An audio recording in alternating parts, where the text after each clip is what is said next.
The Dynasty fantasy football landscape is getting more and more competitive each and every year. So one thing that I've found is very helpful to stay ahead of your league mates is to look ahead to future rookie drafts and future classes and pre-evaluate some of the prospects that we're looking at. So that is exactly what we will be doing in today's video. We're deep in the heart of 2024 rookie draft season, talking about prospects. The debates are going on Dynasty Twitter all the time. But today we're going to actually take a look ahead to the 2025 class, talk about how good the quarterback position looks, the running back position, the wide receiver position, the tight end position. And then at the end, I'm going to try and rank my top 12 prospects overall to give you an idea of what the first round could look like based on the strengths of all of the position groups. Like I said, this is the time to get ahead of your league mates. No matter how good or how bad a class projects to be, it's usually a good time to buy rookie picks at this time of the year for the 2025 and the 2026 classes because everybody is hyper-focused on 2024 prospects and they're holding onto those picks like gold. You can get a pretty sizable discount on the 2025 picks this time of year, and they will always be valuable. They're very likely to increase regardless of how good or how bad a draft class ends up being. So if you're new around here, leave a subscription down below, leave a like if you enjoy, comment down below who's your favorite 2025 prospect that you're excited to see in college football this coming season. Now let's get into it.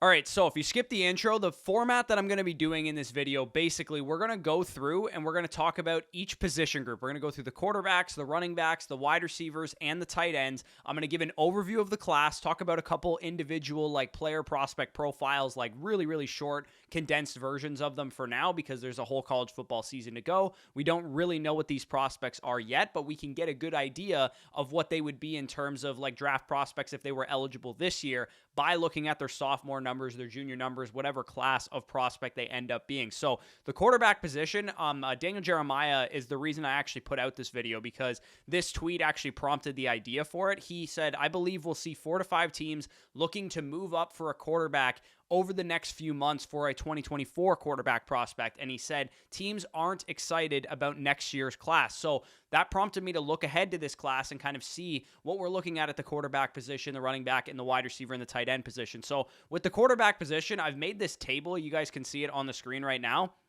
Basically, it's sorted by PFF passing grade, and it outlines all of the major statistics that we care about when evaluating, say, the guys of, Caleb Williams and Drake May and all the guys that we're evaluating now. You could see the numbers of Connor Weigman and Carson Beck and Dylan Gabriel and Shedeur Sanders and all the guys that are eligible for next year's class, and I will really try and not speed through this video, so, I'm not confusing anybody because I'm sure a lot of these names you guys aren't even familiar with, especially if you don't follow college football. But so let's get into the actual quarterback class here. I'm going to do a real bird's eye view here because in my opinion, there's not really a huge point in getting too in the weeds with these quarterbacks because so much can change. We don't know who's going to be expected to have high draft capital in the 2025 NFL draft at this point in time. As of right now, I would say the NFL probably views Colorado Shedeur Sanders, of course, the son of Deion Sanders, Quinn Ewers from Texas. I would say those two guys are probably viewed by the NFL as decent bets for first round draft capital. I also think Carson Beck from Georgia is probably pretty highly thought of in terms of draft capital. So I'm going to throw those guys on here as potential dudes that are going to get first round draft capital. Again, it's way too early to actually know this for sure, but I'm curious to see how the college football landscape shakes out. I really like Jackson Dart as one of the top quarterbacks in next year's class. Very young, very raw still, but he did show a lot in his sophomore season. And then there's also some wild cards, right? Dylan Gabriel transferring from Oklahoma over to Oregon. He is going to be in a system with Evan Stewart, who I'll talk about in the wide receiver section, Tez Johnson, who went back to school, as well as Jordan James, who I'll talk about in the running back section. It's a very good offense, and Dylan Gabriel could have a monster season next year. And then there's some other guys that have the ability to climb. Connor Weigman only played 4 games last year, but he was very good, posting the highest PFF passing grade in this 2025 early look of the class so far, so he's intriguing. Of course, Drew Aller was a big devy guy. Everybody was excited about him coming out of high school because, people labeled him as potentially the next Josh Allen or whatever. Jalen Milroe, very raw still, but he is a great runner, rushed for 788 yards this past year. could maybe be the next Jaden Daniels. And then KJ Jefferson, I actually really liked coming into the season, had a horrible year. Arkansas was a complete train wreck, and he is now transferred away over to UCF. So we'll have to see what happens there. But for now, again, I understand the NFL sentiment. This is not last year's quarterback class or this current year's quarterback class where we're looking at coming into the college football season. We have Caleb Williams, we have Drake May. 2 years ago, we had Bryce Young, we had CJ Stroud. All of these guys are relatively unproven. There's a lot of guys that have some upside here, and I actually am quite excited that I think that there will be one or two of these guys that emerge as first-round quarterback prospects. But I will say I share the NFL sentiment that none of these guys are sure things. Part of the reason I think Will Levis fell to the second round last year is because NFL teams knew that Caleb Williams was coming up. They knew that Drake May was coming up, and they didn't want to reach on a guy like Will Levis, knowing that they could have maybe gotten a quarterback in the next draft class. So again, the quarterback position as of now, if I had to give it like a letter grade, it's probably like a C+, B-, but there is some potential, particularly for Shedeur Sanders, Carson Beck, and Quinn Ewers, in my opinion, to potentially rise and develop into first-round caliber quarterback prospects. Like I said, I also like Jackson Dart, Dylan Gabriel, Connor Wiegman, and then there's some wild cards there with Drew Aller and with Jalen Milroe. And of course, there's a possibility that some of these like underclassmen go back again and aren't eligible for the 2026 class, but that's kind of the risk that we're running right now. So moving on to the running back position, and there are so many guys that could hit here. One thing that I definitely want to hammer home right off the top, if you're wondering, the 2025 running back class, is it as bad as the 2024 running back class? Because this year, I'm midway through the running back evaluations for our draft guide. It's not a very good class. We don't have a lot of high-end talent. I definitely want to outline first the guys that are first-time eligible, the guys that were sophomores or, redshirt freshmen or whatever this year that are now going to factor into this draft class, because the running back position, unlike quarterback, wide receiver, and tight end, has been the most affected by the NIL deals, because the running backs are getting paid more in college than they are really even in the NFL, because we know that the NFL isn't drafting running backs often in the first round, in the second round anymore. They're, sliding down the board, and it's causing guys like Travion Henderson and Raheem Sanders and Devin Neal and, Donovan Edwards to go back to school because they can actually make pretty good money in school. And of course, we know the NFL is not valuing them highly. So it should go without saying that when I introduce all of these first-time eligible guys that I'm about to do, the 2026 class is potentially where some of them might find their names, because they might not come out in 2025. These guys are just first-time eligible dudes. They could be in this class, but I will go through the upperclassmen that absolutely will be in this class after I go through these guys. So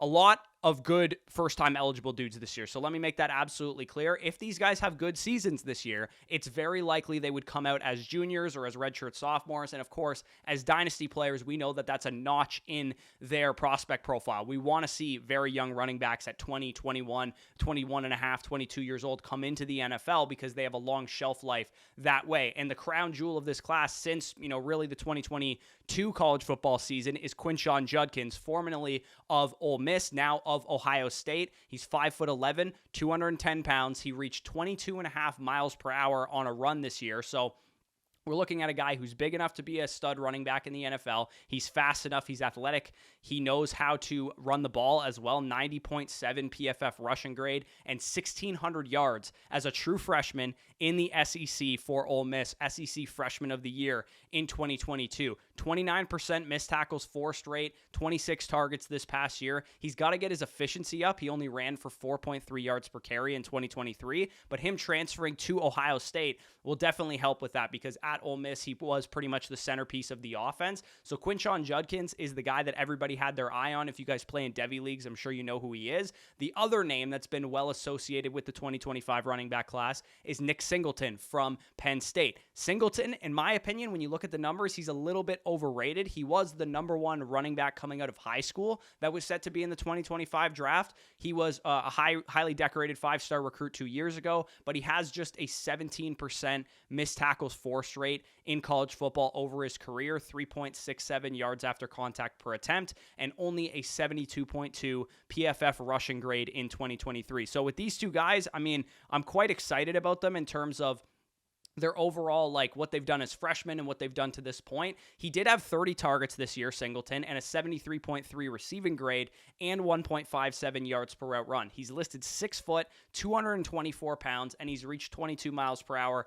on some of his runs. So he needs to put it all together in 2024 for Penn State, and that could be the key for him, but he does still have some question marks around him. But don't worry, there's tons more names I'm about to talk about. Let's talk about the NCAA rushing champion, Ollie Gordon, running back from Oklahoma State. He led the NCAA with 1,732 rushing yards. I believe he won the Doak Walker Award as well. 21 rushing touchdowns, 90.4 PFF rushing grade. 6'1", 211 pounds. Again, all of these guys are going to notice a common trend. I'm not talking about a lot of scat backs here. They're all pretty good size profile-wise. All of them look to be very good athletically. 21 miles per hour reached against Iowa State for Ollie Gordon, and a whopping 50 targets this year. So he's very productive. He was heavily involved as a receiver. He's got good size and good speed. And of course, he led the NCAA in rushing. So Ollie Gordon, also a very exciting running back prospect. Then we have Omarion Hampton, running back from North Carolina, of course, playing with Drake May this year. 6 foot, 220 pounds. So very, very good size profile. 1,500 rushing yards, 15 touchdowns, 90.6 PFF rushing grade, 26.4% missed tackles forced this year, 4.22 yards after contact per attempt. So he's a good runner. He can make people miss. He can break tackles, that kind of thing. He's got the size to do that. Bit of speed too, 20.8 MPH was his fastest charted run this year. So he does have some good speed, 32 targets and a 70.7 PFF receiving grade. So a pretty well-rounded profile so far. Definitely an intriguing back again. So next, we go on to Trevor Etienne, of course, the brother of Jaguars running back Travis Etienne. 5'9", 213 pounds, formerly of the University of Florida Gators, now transferred to the Georgia Bulldogs. So he is going to be probably a big-time breakout candidate this year, playing for, Georgia with Carson Beck and a projected, top 5 team in the NCAA. Part-time runner at Florida. He was not getting the full workload, just 130 carries this past year, but he did go for 5.8 yards per carry, an 85.4 PFF rushing grade, 21 targets, 1.34 yards per route run with a 118.8 elusive rating. So some of these numbers, they're going to sound all jumbled and out of context right now. Just trust me, I'm giving you numbers that are highlights and they're good numbers for their profile. So with Trevor Etienne, of course, we know what his brother Travis can do on all 3 downs. It looks like he profiles as somebody that could have a monster breakout season, similar to what we saw really with like Jahmyr Gibbs from his first and second year. He transfers over from Georgia Tech. He goes to the big school in Alabama and he dominates. I could see Trevor Etienne probably having that kind of season again here for Georgia. Next, we get into my absolute draft crush so far of the 2025 NFL Draft. We have Ashton Jeanty, running back from Boise State, 5'9", 210 pounds. He reached 21.5 miles per hour on his fastest run this year. 94.6 PFF rushing grade. So we're talking about a guy that was second in the entire country in terms of rushing efficiency according to PFF grading. 1,344 rushing yards at 6.2 yards per carry. 14 touchdowns, a whopping 38% missed tackles avoided per attempt. So we got a guy that's big enough, that's fast enough, that's elusive enough. 183.6 elusive rating. If he was in this year's class, for reference, that would be the best in the class. Get this also, 48 targets, 3.09 yards per route run. For reference, 3.09 yards per route run is an elite number for a wide receiver, let alone for a running back. 91.5 PFF receiving grade, the 4th highest among all pass catchers, running backs, wide receivers, and tight ends in the country. That was a higher grade than Marvin Harrison Jr. had this year, according to PFF. When you look at this profile, I just mentioned Jahmyr Gibbs for Trevor Etienne. This guy looks like he could be a Jahmyr Gibbs type profile as well. He's got speed, he's got elusiveness, he's got receiving ability, workhorse for his team with Boise State. He had like 250 plus touches this year, which is something we actually couldn't say about Jahmyr Gibbs. So Ashton Jeanty, if you guys are in devy drafts or if you guys are just hunting for prospects to be in love with this college football season, he's a great one from Boise State. Ashton Jeanty is going to be very high on my devy boards when I go into my devy draft this coming spring. So you think I'm done yet? I'm really not. This is crazy how good this running back class is and how much potential it has. Because right now it just sounds like I'm throwing names at a board, but trust me, before I made this video, I've done a ton of research on the class. I'm only talking about names that I think could actually emerge as potential first round dynasty rookie picks or early second round dynasty rookie picks. So the fact that I'm going through this many underclassmen, this many first time eligible guys, just speaks to the volume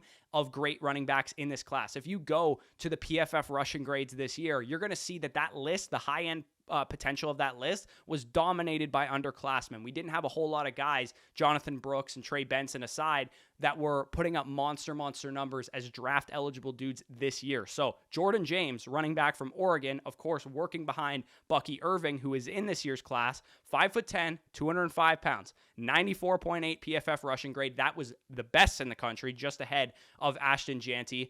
Just 108 attempts this year, so he wasn't on a full-time workload like Janty was, but 31% missed tackles forced per attempt. 18 targets as a true sophomore, splitting a backfield with a great receiving back like Bucky Irving, and he scored 12 total touchdowns this year. So he could have a monster breakout season in 2025. I look at this Oregon offense with Dylan Gabriel coming in. He's a 5-6-year veteran quarterback for college football. Then you also have Tez Johnson. You have Evan Stewart, who I'll talk about with the wide receivers. This offense could be really, really good, and I think Jordan James could have a monster breakout season. And then finally, I'll talk about the final first-time eligible dude that we want to mention here is Katron Allen, also of Penn State. So he's sharing a backfield with Nicholas Singleton. Both of these guys really have good size. 5'11", 221 pounds. Of course, Singleton was 220 plus as well. 90.6 PFF rushing grade for Katron Allen.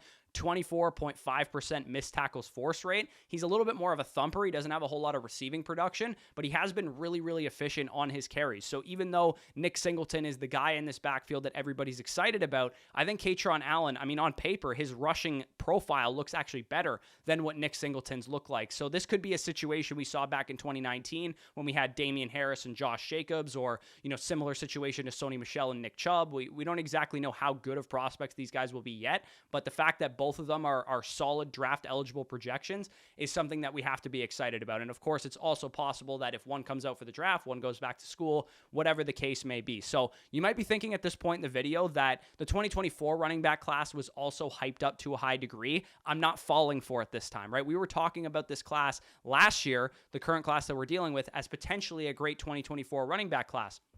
I might remind you that two of the best running backs from this year's class that it's supposed to be in 2024 went back to school. Raheem Sanders and Travion Henderson will be in the 2025 running back class and are in this class. We might have a 2017 or a 2018 running back class on our hands here, because if 80% of the guys that I've talked about so far can build on their seasons, get a little bit better than they were the year before, don't deal with major injuries, all of these guys have a lot of good things going for them. Everybody that I've mentioned so far has good size, has good speed, has good receiving ability, and more guys could emerge. I haven't even mentioned Oregon State's Damian Martinez, who's a 230-plus pounder. Jaden Ott from Cal, another 30-plus target running back as well, who can contribute as a receiver, 89.5 PFF rushing grade. Or Jaden Blue from Texas, who has flashed for my Texas Longhorns here. So, these running backs, you guys can see them on the screen right now. These are just the underclassmen, the first-time eligible dudes.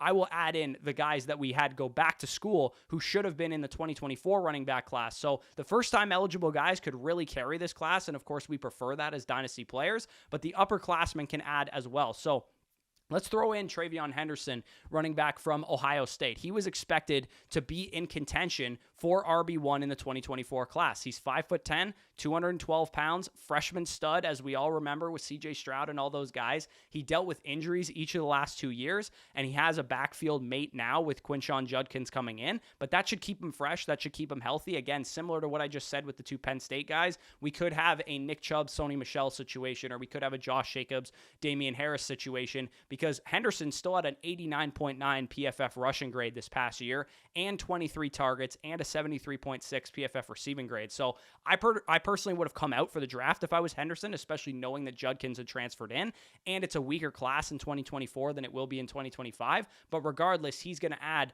a lot to this 2025 class as well and be in contention for one of the top running back spots as well. Then we get into Raheem Sanders, who was a lot of people's RB1 entering the 2024 draft cycle, formerly of Arkansas. He has now since transferred to South Carolina, where he's actually from. So He was completely banged up in 2023. Horrible coaching, but he is still every bit of that 6'2", 240-pound running back frame that we loved about him. 22.5 miles per hour in game as a sophomore was his speed. His nickname is Rocket, for Christ's sakes, and commanding 31 targets as a sophomore running back. All of that is still present with Raheem Sanders. Bounce back season could be coming for him, and he'd be in real contention, honestly, for the best running back in this class if he looks anything like he did as a true sophomore. So, again, not a guarantee, but definitely somebody that I still believe in. Then we have Devin Neal from Kansas still in this class. Again, another player that I probably would have came out if I was him. 5'11", 210 pounds, 2 seasons now of over 29 targets. His season this year was totally fine. Like I said, I would have just declared for the draft if I was him. 88.5 PFF rushing grade, 16 touchdowns, and 13 rushing yards, 29.5% missed tackles force rate. So he's also another depth running back, maybe a third or a fourth rounder that could add some good juice to this class. And finally, we have Donovan Edwards of Michigan, Taj Brooks of Texas Tech. Again, this class is loaded at running back. We have guys at the top that are going to emerge. We have guys in the middle that are going to make for great second rounders. We're going to have depth in this class. Donovan Edwards was great in 2022 with an 87.3 rushing grade, regressed to 69.8 this year. Of course, not as great in 2023. And of course, Blake Corum was the lead back there, scoring all those touchdowns. But Edwards is 6'1", 210 pounds, obviously plays for the defending national championship winning Michigan Wolverines. So, of course, he's going to get a lot of attention that way. No Blake Corum, no Jim Harbaugh, no J.J. McCarthy this year. This offense could look a lot different in 2024. 3 straight seasons of 24-plus targets for Donovan Edwards and a 71 plus PFF receiving grade, career yards per route run of 1.93. So maybe he stinks. Maybe he was hurt last year. No idea, but he is also in this class.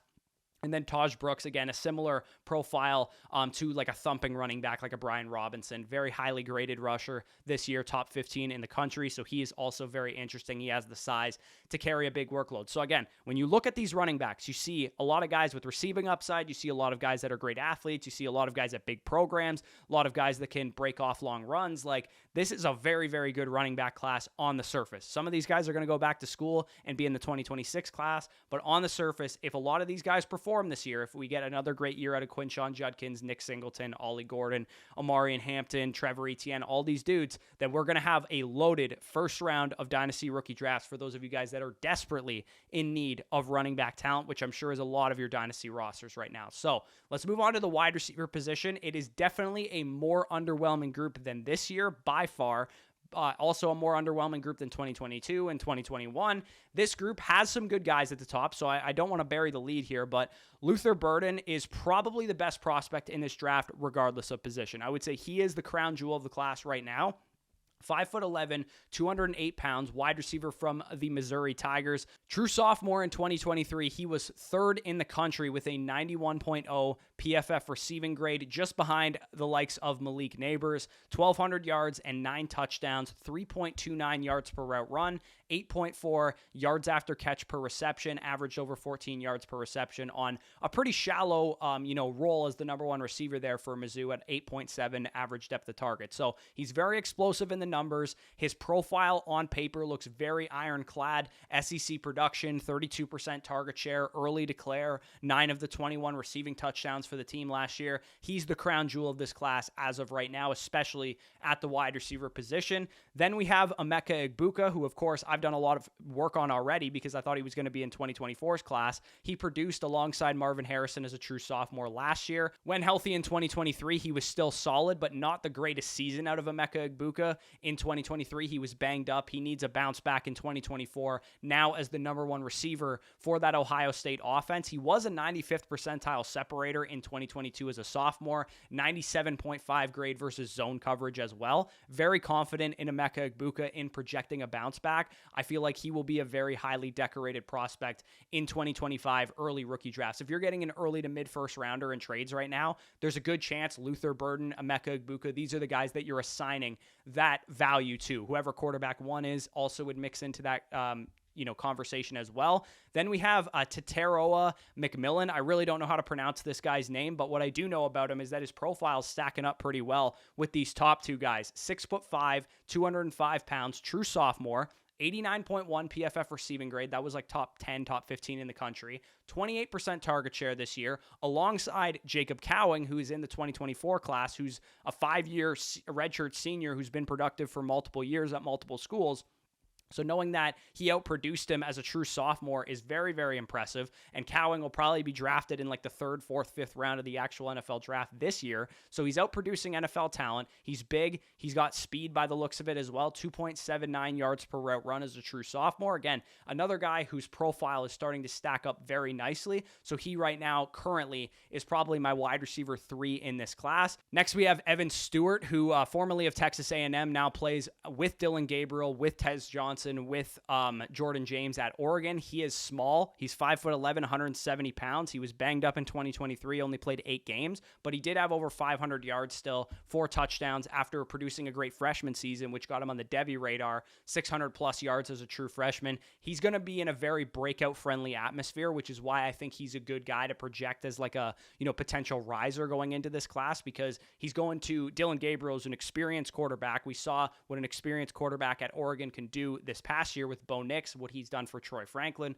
what he's done for Bucky Irving. So I really do like Evan Stewart to have a breakout season this year, potential Biletnikoff type of season, wide open offense for his play style. Him and Tez Johnson are similar type of wide receivers, and I can honestly just talk about Tez Johnson right now. He could have been in this year's class. Both of these guys are small, 5'10", 160 pounds, but an 89.2 PFF receiving grade, 10th highest in the country, 4th highest yards per route run in the country this year at 3.45, in the same offense as Troy Franklin, in the same offense as Bucky Irving. So surrounded by NFL talent, he was able to get it done.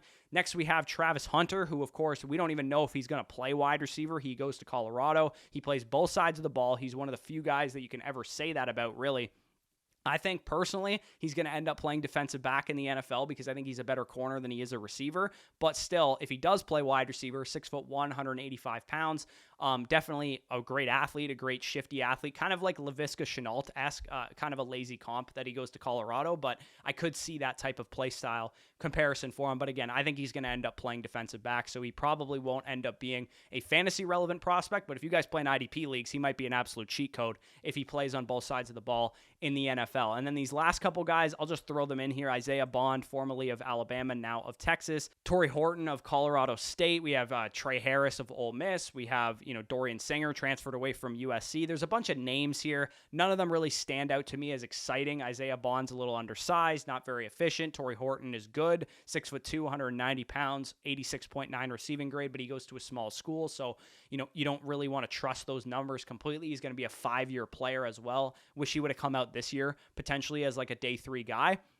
But when you look at the wide receiver class, it's looking a little yikes right now. Luther Burden, Emeka Egbuka, and Teratoa McMillan are the guys that I believe the most in. I think they could be first-round draft capital guys. Evan Stewart is also interesting. Tez Johnson is also interesting. But this class doesn't pale in comparison to the running back class. So, and definitely when you look at the wide receivers in this year's class in 2024, it looks a lot worse in 2025. But the nice thing is maybe we have a Brian Thomas Jr. caliber prospect emerge. Maybe we have, a Jameson Williams caliber prospect emerge, because those guys did nothing their first 2 seasons in college, and then as true juniors, they ended up breaking out. So this class, if you're looking for wide receivers in 2025, I probably wouldn't count on it too much. Then we get finally into the tight ends. I'm just going to throw all these guys against the wall. We have Colson Loveland of Michigan. We have Luke Leahy of Iowa. Of course, Iowa's produced a million tight ends. And then we have Oscar Delp, who projects to be the Brock Bowers replacement. I don't feel very good about any of these guys. Colson Loveland and Luke Leahy are your prototypical 6'5", 250-plus pounder guys. Loveland had 45 catches this year for 649 yards, had 4 touchdowns with a top 12 receiving grade at the position. So I think as of now, he would be my tight end 1 in this class, but I don't really know how that offense is going to look without Jim Harbaugh. So that's a concern for him. Luke Leahy got hurt. He was only playing 3 games last year, but he did actually produce 2.26 yards per route run in those 3 games, and he actually produced 400 yards and 4 touchdowns alongside Sam Laporta.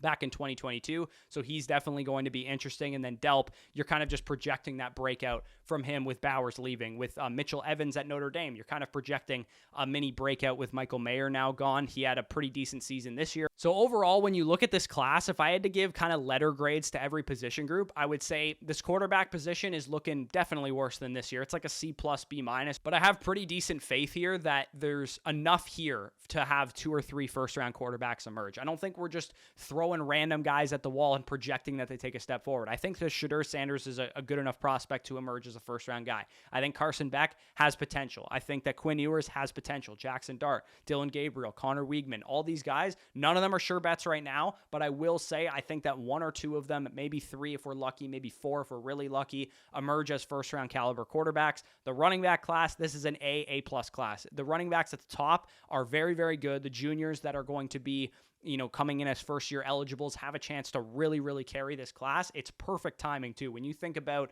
all of the running backs that are getting older, all of the running backs that are starting to, retire from the 2017 and 2018 legendary running back classes we had, we might see an influx in 2025 because we desperately need one. We just have a couple really high-end guys at the top with Bijan, with Brees, with Jahmyr Gibbs when it comes to dynasty outlook right now. So these guys we really need a class to hit. And I think the 2025 class will hit at the running back position between the first-year eligible guys and some of the seniors that I talked about already that we thought were going to be in the 2024 class.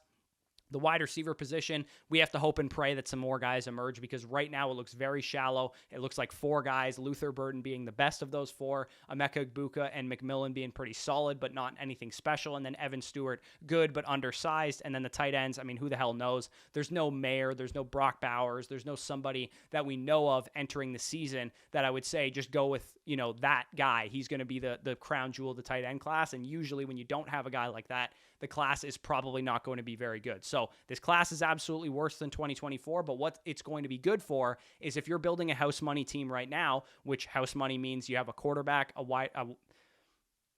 which means basically you're building a strong foundation of quarterbacks, wide receivers, and tight ends, and you're going to leave your running back core completely barren, load up on 2025 firsts and seconds, and you're going to be able to fill out your running back core in the 2025 draft so that your team is aligning your winning window with the age and the prime of your running backs. That's why we do this, right? Quarterbacks, wide receivers, and tight ends, they got 5, 6, 7, 8, 9, 10-year shelf lives, depending on the player. Running backs, I mean, you're talking rookie contracts, right? 2, 3, 4, 5 years of production, which is why we want to build out those first, build out the foundation of our team, drop the running backs in, ideally with just all the rookie picks we collected, because that's the cheapest you're going to get that running back production if you can hit on it. So finally, let's close this video out. I'm going to do a really, really fast, abbreviated version of a first round top 12 rankings of these players based on what I've seen so far. So for me, like I said, the best player in this draft, by the looks of it, is Luther Burden, wide receiver from Missouri.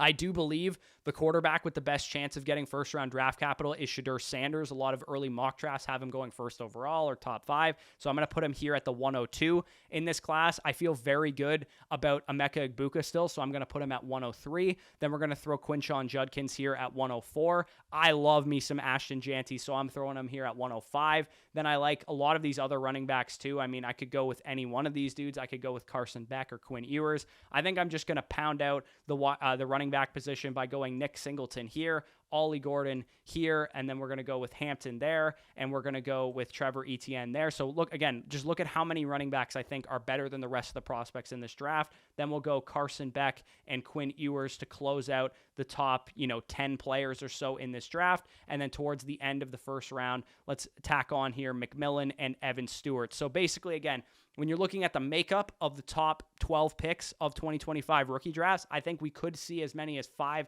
6, 7 running backs be in this class. Again, we don't know how the wide receiver position, how the quarterback position will develop, but I do think the first round could be dominated by running backs. So hopefully this was helpful to you. If you guys did enjoy, leave a like down below, subscribe to the channel if you are new around here. Don't take too much stock into my first round mock. I kind of just threw it at the wall and saw what stuck there. It's more important to understand the positional outlook and everything I went through the entirety of this video. So if you guys want way more Dynasty rookie content, if you want access to my 2024 prospect rankings, our draft draft guide, which will be coming out very, very soon. It was supposed to come out the 15th, but my uncle sadly passed away of a sudden heart attack, so we are delaying it a couple days. It should be out the 19th or the 20th. If you want to get it, go to flockfantasy.com. Use the promo code FSE for 30% off, 7-day free trial when you sign up over there, and 6 months for free if you sign up annually. That will be linked down below in the pinned comment for all of your Dynasty rookie content needs. That is where you need to be. And of course, keep it tapped in right here. Hit the subscribe button if you're new. But with that being said, peace out, and we'll talk to you soon.